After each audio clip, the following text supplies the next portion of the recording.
Nations Secretary General Antonio Guterres has called for greater cooperation in developing an affordable vaccine to control coronavirus.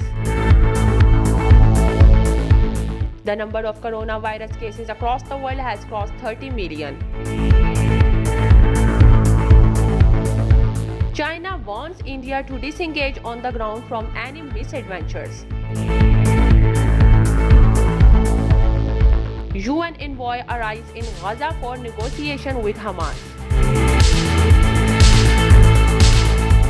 UN demands all countries enforce an arms embargo on Libya.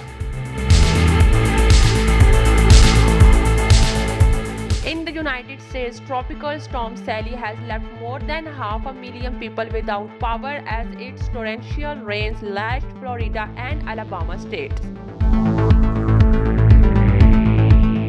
In Lebanon, hundreds of Palestinians have organized a rally in Rashidia and Bidawi campus in protest against the peace agreements of Israel with the United Arab Emirates and Bahrain.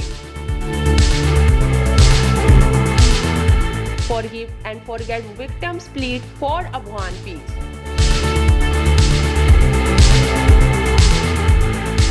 China-backed telecom firm says won't spy on the Philippines. Dubai DP World to work with Israeli firms in a bid for Haifa port.